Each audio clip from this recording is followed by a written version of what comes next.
ਪਹਿਲਾਂ ਇਹਨਾਂ ਨੇ ਯਾਰੀਆਂ ਪਾਈਆਂ ਬੀਜੇਪੀ ਨਾਲ ਸੱਤਾ 'ਚ ਆਉਣ ਲਈ, ਤੇ ਹੁਣ ਜਦੋਂ ਇਹਨਾਂ ਨੂੰ ਲੱਗਿਆ ਵੀ ਆਪਦੇ ਹੀ ਲੋਕ ਛਿੱਤਰ ਮਾਰਨਗੇ ਤਾਂ ਇਹਨਾਂ ਨੇ ਕਹਿ ਲਓ ਉਹ ਗੱਠਜੋੜ ਵੀ ਤੋੜਿਆ ਵੀ ਸਰਕਾਰ ਦੀਆਂ ਇਹ ਸਾਰੀਆਂ ਹਰਕਤਾਂ ਸਾਡਾ ਕੋਈ ਹੌਸਲਾ ਢਾਹ ਦੇਣਗੀਆਂ, ਇਹ ਨਹੀਂ ਹੈ। ਜਿੰਨਾ ਉਹ ਸਾਡੇ ਤੇ ਹਮਲਾ ਕਰ ਰਿਹਾ ਸਾਡੀ ਮਜ਼ਬੂਤੀ ਉਨੀ ਜ਼ਿਆਦਾ ਵੱਧ ਰਹੀ ਹੈ, ਸਾਡੇ ਹੌਸਲੇ ਉਨੇ ਜ਼ਿਆਦਾ ਵੱਧ ਰਹੇ ਨੇ। ਸਰਕਾਰ ਇਹਨਾਂ ਸਾਜ਼ਿਸ਼ਾਂ ਤੇ ਲੱਗੀ ਹੋਈ ਆ ਕਿ ਹੌਲੀ ਹੌਲੀ ਨੌਜਵਾਨਾਂ ਦੇ ਉੱਤੇ ਕੇਸ ਪਾ ਕੇ, ਲੀਡਰਾਂ ਦੇ ਉੱਤੇ ਕੇਸ ਪਾ ਕੇ, ਜਾਂ ਈਵਨ ਜਿਹੜੀ ਪੈਰੀਫਰਲ ਸਪੋਰਟ ਹੈ, ਜਿਹੜੇ ਸਿੱਧੇ ਰੂਪ 'ਚ ਨਹੀਂ ਨੇ ਬਟ ਅਸਿੱਧੇ ਰੂਪ 'ਚ ਸਾਡੀ ਮਦਦ ਕਰ ਰਹੇ, ਜਿੱਦਾਂ ਦਿਸ਼ਾ ਰਵੀ ਹੈ, ਸ਼ਾਂਤਨੂ ਹੈ, ਨਿਕਿਤਾ ਯਾਕੂਬ ਹੈ ਨਾ, ਜਿਨ੍ਹਾਂ ਨੇ ਕਿ ਸਿਰਫ ਇੱਕ ਡਾਕੂਮੈਂਟ ਬਣਾਇਆ ਕਿ ਕਿੱਦਾਂ ਤੁਸੀਂ ਕਿਸਾਨੀ ਅੰਦੋਲਨ ਬਾਰੇ ਜਾਣ ਸਕਦੇ ਹੋ ਜਾਂ ਪਾਰਟੀਸਿਪੇਟ ਕਰ ਸਕਦੇ ਹੋ।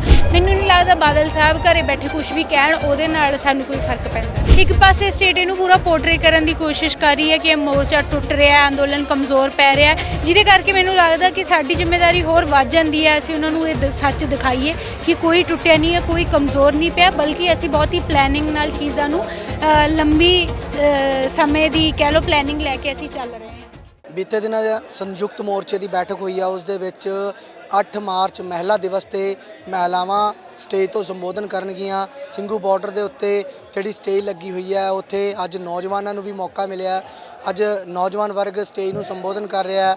ਸੋ 8 ਤਰੀਕ ਨੂੰ ਜਿਹੜਾ ਮਹਿਲਾ ਦਿਵਸ ਮਨਾਇਆ ਜਾਣਾ, ਉਸ ਨੂੰ ਲੈ ਕੇ ਮਹਿਲਾ ਸਸ਼ਕਤੀਕਰਨ ਦੇ ਵੱਲੋਂ ਕਿਸ ਤਰੀਕੇ ਦੀਆਂ ਤਿਆਰੀਆਂ ਨੇ, ਪਿੰਡਾਂ ਦੇ ਵਿੱਚ ਕਿਸ ਤਰੀਕੇ ਦਾ ਮਾਹੌਲ ਹੈ। ਮਾਨਸਾ ਤੋਂ ਮਹਿਲਾ ਇੱਥੇ ਪਹੁੰਚੀ ਹੈ, ਉਹਨਾਂ ਦੇ ਵੱਲੋਂ ਗੱਲਬਾਤ ਕਰਾਂਗੇ ਕਿ ਕਿਸ ਤਰੀਕੇ ਦੇ ਨਾਲ ਉਹਨਾਂ ਦੇ ਵੱਲੋਂ ਲਾਮਬੰਦ ਕੀਤਾ ਜਾ ਰਿਹਾ। ਕਿਵੇਂ ਦੇਖਦੇ ਹੋ ਜੀ ਕਿਸ ਤਰੀਕੇ ਨਾਲ ਲਾਮਬੰਦ ਕੀਤਾ ਜਾ ਰਿਹਾ? 8 ਤਰੀਕ ਨੂੰ ਮਹਿਲਾ ਦਿਵਸ ਦੇ ਮੌਕੇ ਤੇ ਸਟੇਜ ਸੰਬੋਧਨ ਕੀਤੀ ਜਾਣੀ। ਮੈਨੂੰ ਲੱਗਦਾ ਹਰ ਕਿਸਮ ਦੀਆਂ ਤਿਆਰੀਆਂ ਹੀ ਇਸ ਅੰਦੋਲਨ ਨੂੰ ਲੈ ਕੇ ਚੱਲ ਰਹੀਆਂ ਨੇ। ਉਹਦੇ 'ਚ ਸਾਰੇ ਦਿਨਾਂ ਨੂੰ ਮਨਾਉਣਾ ਵੀ ਉਹਦਾ ਇੱਕ ਹਿੱਸਾ ਹੈ, ਤੇ ਆਉਣ ਵਾਲੇ ਦਿਨਾਂ 'ਚ ਅਸੀਂ ਸਮਝਦੇ ਹਾਂ 8 ਮਾਰਚ ਜਿਹਨੂੰ ਪੂਰੇ ਦੇਸ਼ ਦੇ ਵਿੱਚ, ਪੂਰੇ ਦੁਨੀਆ ਦੇ ਵਿੱਚ ਜਿਹੜੀਆਂ ਔਰਤਾਂ ਨੇ ਉਹ ਆਪਣੇ ਹੱਕਾਂ ਦੇ ਦਿਨ ਦੇ ਤੌਰ 'ਤੇ ਮਨਾਉਂਦੀਆਂ ਨੇ, ਕਿਉਂਕਿ ਉਹਦਾ ਇੱਕ ਲੰਬਾ ਚੌੜਾ ਇਤਿਹਾਸ ਰਿਹਾ 8 ਮਾਰਚ ਦਾ ਔਰਤਾਂ ਦਾ। ਤੇ ਅਸੀਂ ਸਮਝਦੇ ਹਾਂ ਕਿ ਅੱਜ ਜਦੋਂ 8 ਮਾਰਚ ਕਿਸਾਨ ਅੰਦੋਲਨ ਦੇ ਅੰਦਰ ਪੈਣਾ ਤਾਂ 8 ਮਾਰਚ ਨੂੰ ਵੀ ਔਰਤਾਂ ਦੇ ਨਜ਼ਰੀਏ ਤੋਂ ਮਨਾਇਆ ਜਾਊਗਾ ਇੱਥੇ ਕਿਸਾਨ ਅੰਦੋਲਨ ਦੇ ਵਿੱਚ। ਤੇ ਉਹਦੀ ਤਿਆਰੀ ਵਜੋਂ ਹੁਣੇ ਤੋਂ ਪੰਜਾਬ, ਹਰਿਆਣਾ, ਯੂਪੀ, ਇੱਥੇ ਵੱਖ-ਵੱਖ ਰਾਜਾਂ ਦੇ ਵਿੱਚ ਜਿੱਥੇ ਜਿੱਥੇ ਕਿਸਾਨ ਅੰਦੋਲਨ ਕਹਿ ਲਓ ਤੇਜ਼ੀ ਨਾਲ ਚੱਲ ਰਿਹਾ, ਉੱਥੇ 8 ਮਾਰਚ ਨੂੰ ਲੈ ਕੇ ਵੀ ਤਿਆਰੀਆਂ ਸ਼ੁਰੂ ਹੋ ਚੁੱਕੀਆਂ ਨੇ। ਔਰਤਾਂ ਨੂੰ ਤਿਆਰ ਕੀਤਾ ਜਾ ਰਿਹਾ, ਉਹਨਾਂ ਨਾਲ ਸਭਾਵਾਂ ਕੀਤੀਆਂ ਜਾ ਰਹੀਆਂ 8 ਮਾਰਚ ਦੀ ਲਾਮਬੰਦੀ ਨੂੰ ਲੈ ਕੇ। ਕਿਵੇਂ ਦੇਖਦੇ ਹੋ? ਲਗਾਤਾਰ ਸੰਘਰਸ਼ ਜਾਰੀ ਹੈ, ਮੀਟਿੰਗਾਂ ਵੀ ਹੋ ਚੁੱਕੀਆਂ, ਕਈ ਦੌਰ ਜਿਹੜਾ ਕਿਸਾਨੀ ਅੰਦੋਲਨ ਨੂੰ ਲੈ ਕੇ ਗੱਲਬਾਤ ਵੀ ਹੋ ਚੁੱਕੀ ਹੈ, ਪਰ ਸਿੱਟਾ ਨਿਕਲਦਾ ਹੋਇਆ ਨਜ਼ਰ ਨਹੀਂ ਆ ਰਿਹਾ। ਹੁਣ ਮਹਿਲਾ ਸਸ਼ਕਤੀਕਰਨ ਵੀ ਵੱਧ ਚੜ੍ਹ ਕੇ ਹਿੱਸਾ ਲੈ ਰਿਹਾ। ਪਹਿਲਾਂ ਵੀ ਮਹਿਲਾਵਾਂ ਦਿੱਲੀ ਦੇ ਬਾਰਡਰ ਤੇ ਡਟੀਆਂ ਹੋਈਆਂ ਸੀ, ਹੁਣ ਮੁੜ ਤੋਂ ਜਿਸ ਤਰੀਕੇ ਨਾਲ 8 ਮਾਰਚ ਨੂੰ ਪ੍ਰੋਗਰਾਮ ਲਿਖਿਆ ਜਾਣਾ ਉਸ ਤਰੀਕੇ ਨੂੰ ਲੈ ਕੇ ਤਿਆਰੀਆਂ ਚੱਲ ਰਹੀਆਂ ਨੇ। ਔਰਤਾਂ ਪਹਿਲੇ ਦਿਨੋਂ ਇਸ ਅੰਦੋਲਨ ਦਾ ਇੱਕ ਮਜ਼ਬੂਤ ਹਿੱਸਾ ਰਹੀਆਂ ਨੇ। ਉਹ ਬੇਸ਼ੱਕ 26 ਨਵੰਬਰ ਤੋਂ ਬਾਅਦ ਜਦੋਂ ਇਹ ਅੰਦੋਲਨ ਦਿੱਲੀ ਵੱਲ ਨੂੰ ਤੁਰਿਆ ਉਦੋਂ ਦੀ ਗੱਲ ਕਰੀਏ ਜਾਂ ਉਸ ਤੋਂ ਬਾਅਦ ਪਹਿਲਾਂ ਵੀ ਤੇ ਉਸ ਤੋਂ ਬਾਅਦ ਵੀ ਜਿਹੜੇ ਪਿੱਛੇ ਪੰਜਾਬ 'ਚ ਅੰਦੋਲਨ ਚੱਲ ਰਹੇ ਆ ਉਹਨਾਂ ਦੇ ਵਿੱਚ ਵੀ ਔਰਤਾਂ ਜਿਹੜੀਆਂ ਨੇ ਮੋਹਰੀ ਭੂਮਿਕਾ ਦੇ ਵਿੱਚ ਨੇ। ਤੇ ਮੈਨੂੰ ਲੱਗਦਾ ਕਿ ਇਹਨੂੰ ਆਪਾਂ ਬਹੁਤ ਇੱਦਾਂ ਡਿਮਾਰਕੇਟ ਕਰਕੇ ਦੇਖਣਾ ਇਸ ਲਈ ਵੀ ਜ਼ਰੂਰੀ ਹੈ ਕਿਉਂਕਿ ਅੱਜ ਤੱਕ ਕੀ ਹੋਇਆ ਕਿ ਔਰਤਾਂ ਦੀ ਜਿਹੜੀ ਭਾਗੀਦਾਰੀ ਹੈ ਕਿਸਾਨੀ ਦੇ ਵਿੱਚ ਉਹ ਅਗਰੇਰੀਅਨ ਵਰਕਫੋਰਸ 'ਚ ਉਹਨਾਂ ਦਾ ਹਿੱਸਾ 50% ਤੋਂ ਜ਼ਿਆਦਾ ਹੈ। ਬਟ ਦੂਜੇ ਪਾਸੇ ਅਸੀਂ ਸਮਝਦੇ ਹਾਂ, ਕਿਉਂਕਿ ਮੈਂ ਪਹਿਲਾਂ ਵੀ ਪਾਸਟ 'ਚ ਵੀ ਕਈ ਕਿਸਾਨੀ ਅੰਦੋਲਨ ਵਿਟਨੈਸ ਕੀਤੇ ਆ, ਮੈਂ ਉਹਨਾਂ ਦਾ ਹਿੱਸਾ ਰਹੀ ਹਾਂ, ਉੱਥੇ ਔਰਤਾਂ ਦੀ ਜਿਹੜੀ ਸ਼ਮੂਲੀਅਤ ਹੁੰਦੀ ਸੀ ਉਹ ਨਾ ਦੇ ਬਰਾਬਰ ਹੁੰਦੀ ਸੀ। ਮੈਨੂੰ ਲੱਗਦਾ ਪਹਿਲੀ ਦਫਾ ਇਸ ਅੰਦੋਲਨ ਦੇ ਵਿੱਚ ਔਰਤਾਂ ਖੁੱਲ੍ਹ ਕੇ ਆਈਆਂ ਨੇ, ਉਹ ਕਲੇਮ ਕਰ ਰਹੀਆਂ ਨੇ ਆਪਣੀ ਪ੍ਰੈਜ਼ੈਂਸ ਨੂੰ, ਆਪਣੀ ਕਹਿ ਲਓ ਮਿਹਨਤ ਨੂੰ ਜਿਹੜੀ ਉਹ ਕਿਸਾਨੀ ਦੇ ਵਿੱਚ ਪਾਉਂਦੀਆਂ ਨੇ। ਇਹ ਵੀ ਸੁਣਨ 'ਚ ਆ ਰਿਹਾ ਮਹਿਲਾ ਜਿਹੜੀਆਂ ਹੁਣ ਖੇਤ ਦੇ ਵਿੱਚ ਹਾਲ ਵਾਉਂਦੀਆਂ ਨੇ, ਜਿਸ ਤਰੀਕੇ ਨਾਲ ਟਰੈਕਟਰ ਚਲਾਉਂਦੀਆਂ ਹੋਈਆਂ ਵੀ ਵਿਖਾਈ ਦੇ ਰਹੀਆਂ ਨੇ, ਮੋਟਰ ਚਲਾਉਂਦੀਆਂ ਹੋਈਆਂ ਵੀ, ਕਿਉਂਕਿ ਆਮ ਤੌਰ 'ਤੇ ਜਿਹੜੇ ਨੌਜਵਾਨ ਵਰਗ ਨੇ ਉਹ ਵੀ ਬਾਰਡਰਾਂ 'ਤੇ ਡਟੇ ਹੋਏ ਨੇ, ਕਿਸਾਨੀ ਅੰਦੋਲਨ ਦੇ ਵਿੱਚ ਬਜ਼ੁਰਗ ਵੀ ਡਟੇ ਹੋਏ ਨੇ। ਹੁਣ ਮਹਿਲਾਵਾਂ ਉਸ ਮੋਰਚੇ ਨੂੰ ਸਾਂਭ ਰਹੀਆਂ ਨੇ ਜਿਹੜਾ ਕਿਸਾਨੀ ਕਿੱਤੇ ਨੂੰ। ਬਿਲਕੁਲ ਇਹ ਹੈ, ਸਾਨੂੰ ਸਿੱਧੇ ਰੂਪ 'ਚ ਤਾਂ ਔਰਤਾਂ ਦੀ ਪਾਰਟੀਸਪੇਸ਼ਨ ਦਿਸ ਜਾਂਦੀ ਹੈ, ਅੱਛਾ ਇੰਨੀ ਗਿਣਤੀ 'ਚ ਔਰਤਾਂ ਬੈਠੀਆਂ ਨੇ, ਬਟ ਇਸ ਅੰਦੋਲਨ 'ਚ ਅਸਿੱਧੇ ਰੂਪ 'ਚ ਔਰਤਾਂ ਦੀ ਜਿਹੜੀ ਭਾਗੀਦਾਰੀ ਹੈ ਉਹ ਬਹੁਤ ਹੀ ਇੰਪੋਰਟੈਂਟ ਭੂਮਿਕਾ ਨਿਭਾ ਰਹੀ ਹੈ। ਕਿਉਂਕਿ ਜੇ ਮਰਦ ਇੱਥੇ ਬੈਠੇ ਨੇ ਤਾਂ ਤੁਸੀਂ ਇਹ ਸਮਝੋ ਕਿ ਪਿੱਛੇ ਪਸ਼ੂ ਡੰਗਰ ਸਾਂਭਣਾ, ਖੇਤੀ ਦਾ ਕੰਮ ਸਾਂਭਣਾ, ਘਰ ਦਾ ਸਾਰਾ ਕੰਮ ਕਰਨਾ ਤੇ ਨਿਆਣੇ ਪਾਲਣਾ, ਉਹ ਕੰਮ ਔਰਤਾਂ ਕਰ ਰਹੀਆਂ ਨੇ। ਤੁਸੀਂ ਵੀ ਪਿੰਡਾਂ 'ਚ ਜਾਂਦੇ ਹੋ, ਕਿਹੋ ਜਿਹਾ ਮਾਹੌਲ ਦੇਖਦੇ ਹੋ? ਨਹੀਂ, ਮੈਂ ਹਲੇ ਤੱਕ ਪਿੰਡਾਂ 'ਚ ਮਤਲਬ ਇਹ ਨਹੀਂ ਕਹਦੇ ਮੈਂ ਪਿੰਡਾਂ 'ਚ ਨਹੀਂ ਗਈ, ਪਿੰਡਾਂ 'ਚ ਹੀ ਰਹਿਣ ਵਾਲੇ ਹਾਂ। ਗੱਲ ਇਹ ਹੈ ਜਦੋਂ ਦਾ ਅੰਦੋਲਨ ਚੱਲ ਰਿਹਾ ਉਦੋਂ ਦੀ ਮੈਂ ਹਲੇ ਘਰ ਨਹੀਂ ਗਈ ਹਾਂ, ਮੈਂ ਟਿੱਕਰੀ ਬਾਰਡਰ 'ਤੇ ਹੀ ਹੁੰਦੀ ਹਾਂ ਲਗਾਤਾਰ। ਹੁਣ ਕਿਸ ਤਰੀਕੇ ਦਾ ਤੁਸੀਂ ਦੇਖਦੇ ਹੋ ਮਾਹੌਲ ਨੂੰ, ਕਿਉਂਕਿ ਹੁਣ ਤੁਸੀਂ ਜਾਣਾ ਲਾਮਬੰਦ ਕਰਨਾ?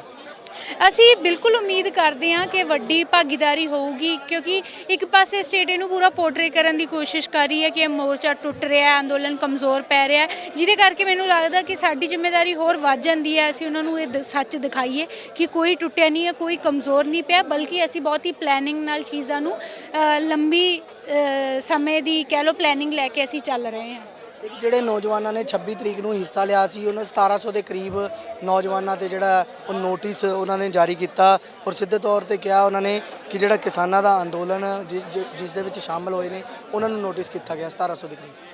ਬਿਲਕੁਲ ਸਰਕਾਰ ਇਹਨਾਂ ਸਾਜ਼ਿਸ਼ਾਂ ਤੇ ਲੱਗੀ ਹੋਈ ਆ ਕਿ ਹੌਲੀ ਹੌਲੀ ਨੌਜਵਾਨਾਂ ਦੇ ਉੱਤੇ ਕੇਸ ਪਾ ਕੇ, ਲੀਡਰਾਂ ਦੇ ਉੱਤੇ ਕੇਸ ਪਾ ਕੇ, ਜਾਂ ਈਵਨ ਜਿਹੜੀ ਪੈਰੀਫਰਲ ਸਪੋਰਟ ਹੈ, ਜਿਹੜੇ ਸਿੱਧੇ ਰੂਪ 'ਚ ਨਹੀਂ ਨੇ ਬਟ ਅਸਿੱਧੇ ਰੂਪ 'ਚ ਸਾਡੀ ਮਦਦ ਕਰ ਰਿਹਾ, ਜਿੱਦਾਂ ਦਿਸ਼ਾ ਰਵੀ ਹੈ, ਸ਼ਾਂਤਨੂ ਹੈ, ਨਿਕਿਤਾ ਯਾਕੂਬ ਹੈ ਨਾ, ਜਿਨ੍ਹਾਂ ਨੇ ਕਿ ਸਿਰਫ ਇੱਕ ਡਾਕੂਮੈਂਟ ਬਣਾਇਆ ਕਿ ਕਿੱਦਾਂ ਤੁਸੀਂ ਕਿਸਾਨੀ ਅੰਦੋਲਨ ਬਾਰੇ ਜਾਣ ਸਕਦੇ ਹੋ ਜਾਂ ਪਾਰਟਿਸਿਪੇਟ ਕਰ ਸਕਦੇ ਹੋ।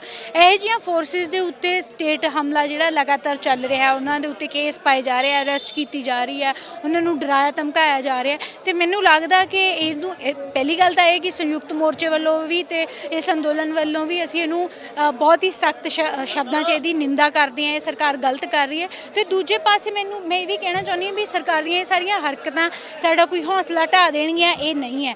ਜਿੰਨਾ ਉਹ ਸਾਡੇ ਤੇ ਹਮਲਾ ਕਰ ਰਿਹਾ, ਸਾਡੀ ਮਜ਼ਬੂਤੀ ਉਨੀ ਜ਼ਿਆਦਾ ਵੱਧ ਰਹੀ ਹੈ, ਸਾਡੇ ਹੌਸਲੇ ਉਨੇ ਜ਼ਿਆਦਾ ਵੱਧ ਰਹੇ ਨੇ। ਬੀਜੇਪੀ ਦੇ ਭਾਗੀਵਾਲ ਰਹੇ ਸਾਬਕਾ ਮੁੱਖ ਮੰਤਰੀ ਪ੍ਰਕਾਸ਼ ਸਿੰਘ ਬਾਦਲ ਦਾ ਬਿਆਨ ਆਇਆ ਕਿ ਲੰਬਾ ਸਮਾਂ ਹੋ ਗਿਆ ਕਿਸਾਨਾਂ ਦੇ ਅੰਦੋਲਨ ਨੂੰ ਚੱਲਦਿਆਂ, ਇਸ ਨੂੰ ਖਤਮ ਕੀਤਾ ਜਾਵੇ। ਤੁਸੀਂ ਵੀ ਉਹਨਾਂ ਦੇ ਹਲਕੇ ਤੋਂ ਰਿਪਰੈਜ਼ੈਂਟ ਕਰਦੇ ਹੋ, ਬੀਬੀ ਹਰਸਿਮਰਤ ਕੌਰ ਬਾਦਲ ਤੁਹਾਡੇ ਮੈਂਬਰ ਪਾਰਲੀਮੈਂਟ ਨੇ।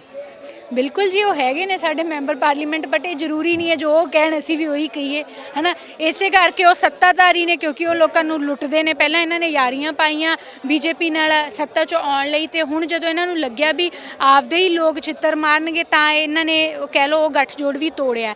ਅਦਰਵਾਈਜ਼ ਇਹ ਪਹਿਲਾਂ ਸਾਈਨ ਕਰਕੇ ਆਏ ਨੇ ਉਹਨਾਂ ਹੀ ਕਹਿ ਲਓ ਕਾਨੂੰਨਾਂ ਦੇ ਉੱਤੇ। ਇਹ ਮਤਲਬ ਇਹਨਾਂ ਸਾਰੇ ਕੰਮਾਂ 'ਚ ਵੀ ਅਕਾਲੀ ਦਲ ਸਿੱਧੇ ਰੂਪ 'ਚ ਬੀਜੇਪੀ ਦਾ ਭਾਗੀਦਾਰ ਰਿਹਾ ਹੈਗਾ। ਇਸ ਕਰਕੇ ਮੈਨੂੰ ਲੱਗਦਾ ਕਿ ਇਹ ਮਤਲਬ ਹੁਣ ਇੱਕ ਵਾਰੀ ਤਾਂ ਤੁਸੀਂ ਲੋਕ ਦਿਖਾਵੇ ਨੂੰ ਆ ਗਏ ਲੋਕਾਂ ਦੇ ਸਮਰਥਨ 'ਚ, ਤੁਸੀਂ ਕਿਹਾ ਵੀ ਦੇਖੋ ਅਸੀਂ ਗੱਠਜੋੜ ਤੋੜਤਾ, ਹੁਣ ਤੁਸੀਂ ਫੇਰ ਇਸ ਤਰੀਕੇ ਦੇ ਬਿਆਨ ਦੇ ਰਹੇ ਹੋ। ਬਾਦਲ ਸਾਹਿਬ ਨੂੰ ਪੁੱਛਣਾ ਚਾਹੀਦਾ, ਹੁਣ ਤੁਸੀਂ ਫੇਰ ਇਹ ਕਹਿ ਰਹੇ ਹੋ ਵੀ ਬਹੁਤ ਟਾਈਮ ਹੋ ਗਿਆ, ਹੁਣ ਖਤਮ ਹੋਣਾ ਚਾਹੀਦਾ। ਖਤਮ ਕਿਸ ਮੁੱਦੇ ਤੇ ਹੋਊਗਾ? ਅਸੀਂ ਜਿੱਤਾਂਗੇ ਤਾਂ ਖਤਮ ਹੋਊਗਾ, ਤੇ ਜਿੱਤੇ ਅਸੀਂ ਹਲੇ ਹੈ ਨਹੀਂ। ਅਸੀਂ ਉਦੋਂ ਤੱਕ ਲੜਾਂਗੇ ਜਦੋਂ ਤੱਕ ਅਸੀਂ ਜਿੱਤਦੇ ਨਹੀਂ। ਮੈਨੂੰ ਨਹੀਂ ਲੱਗਦਾ ਬਾਦਲ ਸਾਹਿਬ ਘਰੇ ਬੈਠੇ ਕੁਝ ਵੀ ਕਹਿਣ ਉਹਦੇ ਨਾਲ ਸਾਨੂੰ ਕੋਈ ਫਰਕ ਪੈਂਦਾ। ਇੱਕ ਚੌਟਾਲਾ ਫੈਮਿਲੀ ਹਮੇਸ਼ਾ ਜਿਹੜੀ ਰਾਜਨੀਤੀ ਕਰਦੀ ਆਈ ਆ, ਉਹ ਕਿਸਾਨੀ ਮਾਮਲਿਆਂ ਦੇ ਉਹ ਕਿਸਾਨ ਹਿਤੈਸ਼ੀ ਦੱਸਦੇ ਰਹੇ ਆ, ਪਰ ਉਹਨਾਂ ਦੇ ਹੁਣ ਜਿਹੜੇ ਪੁੱਤਰ ਹੈਗੇ ਨੇ ਦੁਸ਼ਯੰਤ ਚੌਟਾਲਾ, ਉਹਨਾਂ ਦਾ ਬਿਆਨ ਆਇਆ ਕਿ ਕਿਸਾਨੀ ਅੰਦੋਲਨ ਤਾਂ ਹੀ ਖਤਮ ਹੋਊਗਾ ਜੇ ਕੋਈ ਗੱਲਬਾਤ ਹੋਊਗੀ। ਬਿਲਕੁਲ, ਦੇਖੋ ਇਹ ਹੈ ਕਿ ਜਿੱਡਾ ਵੱਡਾ ਇਹ ਲੋਕ ਰੋਹ ਬਣ ਗਿਆ, ਜਿੱਡਾ ਵੱਡਾ ਇਹ ਮਾਸ ਮੂਵਮੈਂਟ ਬਣ ਗਿਆ, ਬਹੁਤ ਸਾਰੇ ਨੇਤਾਵਾਂ ਦੀ ਮਜਬੂਰੀ ਬਣ ਗਈ ਹੈ ਕਿ ਪਹਿਲਾਂ ਉਹ ਜਿਹੜੀਆਂ ਪਾਲਿਸੀਜ਼ ਤੇ ਆਪ ਕਿਤੇ ਕਹਿ ਲਓ ਕੰਮ ਕਰਦੇ ਸੀਗੇ, ਹੁਣ ਉਹ ਲੋਕਾਂ ਦੇ ਡਰ ਤੋਂ ਉਹਨਾਂ ਦੇ ਅਗੇਂਸਟ ਵੀ ਬੋਲ ਰਹੇ ਆ। ਇਸ ਕਰਕੇ ਮਤਲਬ ਠੀਕ ਹੈ ਜੀ, ਚੌਟਾਲਾ ਜੀ ਇਸ ਤਰੀਕੇ ਦੇ ਬਿਆਨ ਦੇ ਰਹੇ ਆ, ਚੰਗੀ ਗੱਲ ਹੈ, ਕਿਉਂਕਿ ਉਹਨਾਂ ਨੇ ਵੀ ਤਾਂ ਆਪਣੀ ਸਿਆਸਤ ਕਰਨੀ ਹੈ। ਬਟ ਗੱਲ ਤਾਂ ਉਹੀ ਹੈ ਨਾ ਕਿ ਤੁਸੀਂ ਵੀ ਤਾਂ ਉਨੇ ਹੀ ਸੱਤਾਧਾਰੀ ਪਾਰਟੀਆਂ ਦਾ ਹਿੱਸਾ ਹੋ ਜਿਹੜੇ ਲੋਕ ਵਿਰੋਧੀ ਨੀਤੀਆਂ ਬਣਾਉਂਦੇ ਰਹੇ ਨੇ ਪਾਸਟ 'ਚ ਵੀ। ਹੁਣ ਕੀ ਸਥਿਤੀ ਦੇਖਦੇ ਹੋ? ਨੌਜਵਾਨ ਵੀ ਬਾਰਡਰਾਂ ਤੇ ਡਟੇ ਨੇ, ਮਹਿਲਾ ਵੀ ਜਿਹੜੀਆਂ ਬਾਰਡਰਾਂ ਦੇ ਉੱਤੇ ਆਪਣੇ ਦਿਵਸ ਮਨਾ ਰਹੀਆਂ ਨੇ, ਕਿਵੇਂ ਦੇਖਦੇ ਹੋ? ਕੀ ਲੱਗਦਾ ਹੁਣ ਮੋਦੀ ਸਰਕਾਰ ਕੋਈ ਟਸ ਤੋਂ ਮਸ ਹੁੰਦੀ ਨਜ਼ਰ ਆ ਰਹੀ ਹੈ? ਦੇਖੋ ਸਰਕਾਰ ਨੂੰ ਹੋਣਾ ਤਾਂ ਪੈਣਾ ਹੈ। ਸਰਕਾਰ ਕਿੰਨੀ ਦੇਰ ਤੱਕ ਆਪਦੀ ਜਿੱਦ ਪਗਾਊਗੀ, ਕਿਉਂਕਿ ਇੱਥੇ ਕਿਸਾਨਾਂ ਦੀ ਮਤਲਬ ਮੌਤ ਤੇ ਜ਼ਿੰਦਗੀ ਦਾ ਸਵਾਲ ਬਣਿਆ ਹੋਇਆ। ਅਸੀਂ ਕੋਈ ਕਹਿ ਲਓ ਇੱਥੇ ਖੈਰਾਤ ਲੈਣ ਨਹੀਂ ਆਏ, ਅਸੀਂ ਆਪਦੇ ਹੱਕ ਲੈਣ ਆਏ ਹਾਂ। ਜਦੋਂ ਤੱਕ ਹੱਕ ਨਹੀਂ ਮਿਲਦੇ ਅਸੀਂ ਬੈਠੇ ਹਾਂ, ਅਸੀਂ ਲੜਾਂਗੇ। ਇਸ ਕਰਕੇ ਸਰਕਾਰ ਕੋਲ ਕੋਈ ਆਪਸ਼ਨ ਨਹੀਂ ਹੈ ਵੀ ਉਹ ਟਸ ਤੋਂ ਮਸ ਹੋਵੇ ਜਾਂ ਨਾ ਹੋਵੇ, ਉਹਨੂੰ ਹੋਣਾ ਹੀ ਪੈਣਾ ਹੈ। ਲਗਾਤਾਰ ਪੈਟਰੋਲ ਡੀਜ਼ਲ ਦੀਆਂ ਕੀਮਤਾਂ ਵਧ ਰਹੀਆਂ ਨੇ, ਤੁਸੀਂ ਇੱਕ ਰਸੋਈ ਵੀ ਚਲਾਉਂਦੇ ਹੋ ਘਰ ਦੀ, ਸਿਲੰਡਰਾਂ ਦੇ ਵੀ ਰੇਟ ਵਧ ਰਹੇ ਨੇ, ਕਿਵੇਂ ਦੇਖਦੇ ਹੋ? ਅੱਜ ਜਿਹੜੀ ਆ ਕੇਂਦਰੀ ਵਿੱਤ ਮੰਤਰੀ ਨਿਰਮਲਾ ਸੀਤਾਰਮਨ ਦਾ ਬਿਆਨ ਆਇਆ ਕਿ ਇਹ ਧਰਮ ਸੰਕਟ ਹੈ। ਦੇਖੋ ਬੀਜੇਪੀ ਦਾ ਤੁਸੀਂ ਪਿਛਲੇ ਪੂਰਾ ਇਤਿਹਾਸ ਚੱਕ ਕੇ ਦੇਖ ਲਓ, ਉਹਨਾਂ ਨੇ ਹਮੇਸ਼ਾ ਇਹੀ ਕੀਤਾ। ਜਦੋਂ ਵੀ ਪੋਲੀਟੀਕਲ ਕ੍ਰਾਈਸਿਸ ਖੜਾ ਹੋ ਜੇ, ਜਦੋਂ ਵੀ ਕਹਿ ਲਓ ਇਕਨੋਮਿਕ ਕ੍ਰਾਈਸਿਸ ਖੜਾ ਹੋ ਜੇ, ਉਹਨਾਂ ਦਾ ਸਿੰਗਲ ਏਜੰਡਾ ਹੁੰਦਾ ਇਹਨੂੰ ਧਰਮ ਤੇ ਮੋੜ ਦਿਓ, ਇਹਨੂੰ ਧਾਰਮਿਕ ਕ੍ਰਾਈਸਿਸ ਬਣਾ ਦਿਓ ਵੀ ਨਹੀਂ ਜੀ ਹਿੰਦੂ ਖਤਰੇ ਮੇ ਹੈ। ਮਤਲਬ ਸਾਡਾ ਉਹ ਦੇਸ਼ ਜਿਹੜਾ ਸਾਲੋਂ ਸਾਲ ਚੰਗਾ ਮਤਲਬ ਕਹਿ ਲਓ ਧਰਮ ਨਿਰਪੱਖ ਦੇਸ਼ ਇੰਨਾ ਧਾਰਮਿਕ ਸਾਂਝੀਵਾਲਤਾ ਨਾਲ ਚੱਲਦਾ ਰਿਹਾ, ਉਹ ਹੁਣ ਇੱਕਦਮ ਬੀਜੇਪੀ ਦੇ ਆਉਣ ਤੋਂ ਬਾਅਦ ਹਿੰਦੂ ਖਤਰੇ 'ਚ ਹੋ ਗਿਆ। ਕਿਉਂਕਿ ਉਹਦੇ ਤੋਂ ਸਾਨੂੰ ਸਮਝਣਾ ਚਾਹੀਦਾ ਕਿ ਇਹਨਾਂ ਨੇ ਮਤਲਬ ਇਹ ਉਹੀ ਲੋਕ ਨੇ ਜਿਹੜੇ ਪਹਿਲਾਂ ਜਦੋਂ ਕਾਂਗਰਸ ਦੇ ਟਾਈਮ ਤੇ ਪੈਟਰੋਲਾਂ ਦੇ ਰੇਟ ਵਧੇ ਸੀ, ਗੈਸ ਸਿਲੰਡਰਾਂ ਦੇ ਰੇਟ ਵਧੇ ਸੀ, ਉਦੋਂ ਇਹ ਹਾਲ ਦਵਾਈਆਂ ਪਾਉਂਦੇ ਸੀਗੇ ਤੇ ਹੁਣ ਇਹਨਾਂ ਨੂੰ ਉਹੀ ਇਹਨਾਂ ਦੀਆਂ ਵੀਡੀਓ ਦਿਖਾ ਕੇ ਕੋਈ ਪੁੱਛੇ ਵੀ ਕੋਈ ਸ਼ਰਮ ਆਉਂਦੀ ਕਿ ਨਹੀਂ ਆਉਂਦੀ। ਅੱਜ ਇਹ ਹਰ ਵਰਗ ਨੂੰ ਲੁੱਟਣ ਲੱਗੇ ਹੋਏ ਆ। ਲਗਾਤਾਰ ਸਿੱਖਿਆ ਇਹ ਮਹਿੰਗੀ ਕਰ ਕਰਕੇ ਵਿਦਿਆਰਥੀਆਂ ਦਾ ਇਹਨਾਂ ਨੇ ਭੱਠਾ ਬਿਠਾਤਾ। ਰੋਜ਼ਗਾਰ ਇਹ ਕਹਿੰਦੇ ਸੀ ਹਰ ਸਾਲ 2 ਕਰੋੜ ਰੋਜ਼ਗਾਰ ਦੇਵਾਂਗੇ, ਕਿਸੇ ਰੋਜ਼ਗਾਰ ਦੇ ਦੁੱਕੀ ਰੋਜ਼ਗਾਰ ਨਹੀਂ ਦਿੱਤਾ, ਬਲਕਿ ਹਰ ਸਾਲ 2 ਕਰੋੜ ਤੋਂ ਕਿਤੇ ਜ਼ਿਆਦਾ ਰੋਜ਼ਗਾਰ ਘਟੇ ਨੇ ਤੇ ਲੋਕਡਾਊਨ 'ਚ ਤਾਂ ਹੋਰ ਵੀ ਭੱਠਾ ਬੈਠਿਆ। ਉੱਤੋਂ ਇਹ ਕਹਿੰਦੇ ਸੀ ਬਹੁਤ हुई महंगाई की बार, अब की बार मोदी सरकार किधर गई जी वो गल्लां। ਮਹਿੰਗਾਈ ਤਾਂ ਲਗਾਤਾਰ ਵੱਧ ਰਹੀ ਪਈ ਹੈ। ਮਤਲਬ ਬਹੁਤ ਸਾਰੇ ਪੈਟਰੋਲ ਪੰਪਾਂ ਨੂੰ ਦਿੱਕਤ ਹੋ ਗਈ ਕਿਉਂਕਿ ਉਹਨਾਂ ਦੇ ਮੀਟਰਾਂ ਦੇ ਵਿੱਚ 100 ਤੋਂ ਉੱਤੇ ਅੰਕੜਾ ਹੀ ਨਹੀਂ ਸੀਗਾ, ਜਿੱਥੇ ਉਹ ਡਿਸਪਲੇ ਬੋਰਡ ਜਿਹੜਾ ਉਹਨਾਂ ਦਾ ਹੁੰਦਾ 100 ਤੋਂ ਉੱਤੇ ਤੁਹਾਡੇ ਪੈਟਰੋਲ ਦੇ ਰੇਟ ਪਾਰ ਕਰ ਗਏ ਨੇ। ਗੈਸ ਸਿਲੰਡਰ ਤੁਹਾਡੇ ਪਹੁੰਚ ਤੋਂ ਬਾਹਰ ਹੋਏ ਪਏ ਨੇ ਤੇ ਹਲੇ ਤੁਸੀਂ ਕਹਿੰਦੇ ਹੋ ਲੋਕਾਂ ਦੀ ਸਰਕਾਰ ਹੈ। ਵਧੀਆ ਮਜ਼ਾਕ ਹੈ ਮੈਨੂੰ ਲੱਗਦਾ ਹੈ। ਸਾਫ਼ ਤੌਰ ਤੇ ਜਿਹੜਾ ਗੁੱਸਾ ਉਹ ਮੋਦੀ ਸਰਕਾਰ ਦੇ ਖਿਲਾਫ ਜ਼ਾਹਰ ਹੁੰਦਾ ਨਜ਼ਰ ਆ ਰਿਹਾ। 1 ਮਹੀਨੇ ਤੋਂ ਵੱਧ ਦਾ ਜਿਹੜਾ ਸਮਾਂ ਹੋ ਗਿਆ ਹੈ ਇਸ ਪੈਟਰੋਲ ਤੇ ਡੀਜ਼ਲ ਦੀਆਂ ਕੀਮਤਾਂ ਨੂੰ ਵਧਦੇ ਹੋਏ, ਉਸ ਨੂੰ ਲੈ ਕੇ ਵੀ ਉਹਨਾਂ ਨੇ ਸਵਾਲ ਚੁੱਕੇ ਨੇ ਔਰ ਨਾਲ ਦੀ ਨਾਲ ਹੀ ਉਹਨਾਂ ਨੇ ਕਿਹਾ ਕਿ ਲਗਾਤਾਰ ਜਿਹੜਾ ਕਿਸਾਨਾਂ ਦਾ ਅੰਦੋਲਨ ਚੱਲ ਰਿਹਾ ਉਸ ਦੇ ਉੱਤੇ ਵੀ ਮੋਦੀ ਸਰਕਾਰ ਨੂੰ ਧਿਆਨ ਦੇਣਾ ਚਾਹੀਦਾ। ਸੋ ਸਿੱਧੇ ਤੌਰ ਤੇ ਉਹਨਾਂ ਨੇ ਬੀਜੇਪੀ ਸਰਕਾਰ ਨੂੰ ਤਾਂ ਨਿਸ਼ਾਨੇ ਤੇ ਲਿਆ ਹੈ ਔਰ ਆਪਣੀ ਵੀ ਰਾਜਨੀਤਿਕ ਪਾਰਟੀਆਂ ਨੂੰ ਨਿਸ਼ਾਨੇ ਤੇ ਲਿਆ ਹੈ, ਕਿਉਂਕਿ ਇਹ ਕਿਹਾ ਜਾ ਰਿਹਾ ਹੈ ਕਿ ਜਿਸ ਤਰੀਕੇ ਦੇ ਨਾਲ ਬਿੱਲ ਜਿਹੜੇ ਪਾਸ ਕੀਤੇ ਗਏ ਸੀ ਉਦੋਂ ਹੀ ਇਹਨਾਂ ਰਾਜਨੀਤਿਕ ਪਾਰਟੀਆਂ ਨੂੰ ਰੌਲਾ ਪਾਉਣਾ ਚਾਹੀਦਾ ਸੀ। ਹੁਣ ਜਦੋਂ ਕਿਸਾਨ ਅੰਦੋਲਨ ਕਰ ਰਹੇ ਨੇ ਤਾਂ ਰਾਜਨੀਤਿਕ ਪਾਰਟੀਆਂ ਵਾਲੇ ਜਿਹੜਾ ਕਿਸਾਨਾਂ ਦੇ ਅੰਦੋਲਨ ਨੂੰ ਜਲਦੀ ਖਤਮ ਕਰਨ ਦੀ ਜਿਹੜੀ ਗੱਲ ਕਹਿ ਰਹੇ ਨੇ ਉਸ ਨੂੰ ਲੈ ਕੇ ਵੀ ਇਹਨਾਂ ਨੇ ਚਿੰਤਾ ਜ਼ਾਹਰ ਕੀਤੀ ਹੈ। ਔਰ 8 ਮਾਰਚ ਨੂੰ ਮਹਿਲਾ ਦਿਵਸ ਦੇ ਮੌਕੇ ਵੀ ਪਿੰਡ ਜਾ ਕੇ ਮਹਿਲਾਵਾਂ ਨੂੰ ਲਾਮਬੰਦ ਕੀਤਾ ਜਾਊਗਾ ਔਰ ਦਿੱਲੀ ਬਾਰਡਰ ਤੇ ਲਿਆਂਦਾ ਜਾਊਗਾ ਤਾਂ ਕਿ ਉਹ ਕਿਸਾਨੀ ਸਟੇਜ ਨੂੰ ਸੰਬੋਧਨ ਕਰ ਸਕਣ। ਕੈਮਰਾਮੈਨ ਗਗਨ ਦੇ ਨਾਲ Rajinder Arora, T5 channel Punjabi, Singhu border, Delhi. T5 channel Punjabi ਹੁਣੇ ਸਬਸਕ੍ਰਾਈਬ ਕਰੋ, ਬੈਲ ਆਈਕਨ ਤੇ ਕਲਿੱਕ ਕਰੋ। ਅਸਲ ਦੇ ਵਿੱਚ ਕੁੰਡਲੀ ਹੈ ਕੀ? ज्योतिष शास्त्र ਵਿੱਚ ਕੁੰਡਲੀ ਦਾ ਸਭ ਤੋਂ ਮਹੱਤਵ ਹੈ। ਬਿਨਾਂ ਕੁੰਡਲੀ ਤੋਂ ਅਸੀਂ ਕਿਸੇ ਦੀ ਪ੍ਰੈਡਿਕਸ਼ਨ ਵਗੈਰਾ ਨਹੀਂ ਕਰ ਸਕਦੇ। ਤੁਸੀਂ ਗੱਲ ਕੀਤੀ ਕਿ ਜਿਹੜੇ ਕੁੰਡਲੀ ਦੇ ਵਿੱਚ 12 ਖਾਨੇ ਹੁੰਦੇ ਨੇ, ਉਹ ਅਲੱਗ-ਅਲੱਗ ਉਹਨਾਂ ਦੇ ਵਿੱਚ ਗ੍ਰਹਿ ਹੁੰਦੇ ਨੇ, ਲਗਨ ਹੁੰਦੇ ਨੇ। ਕਿਸੇ ਵੀ ਖਾਨੇ 'ਚ ਕੋਈ ਵੀ ਗ੍ਰਹਿ ਹੋ ਸਕਦਾ ਹੈ। ਆਪਣੇ 9 ਗ੍ਰਹਿ, ਠੀਕ ਹੈ, 9 ਪਹਿਲੇ ਘਰ 'ਚ ਮੰਗਲ ਵੀ ਹੋ ਸਕਦਾ, ਸ਼ਨੀ ਵੀ ਹੋ ਸਕਦਾ, ਕੋਈ ਗ੍ਰਹਿ ਵੀ ਨਹੀਂ ਹੋ ਸਕਦਾ।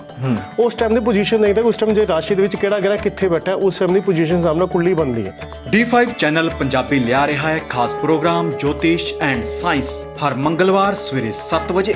ਦੇਖਣਾ ਨਾ ਭੁੱਲਣਾ D5 ਚੈਨਲ ਪੰਜਾਬੀ ਤੇ।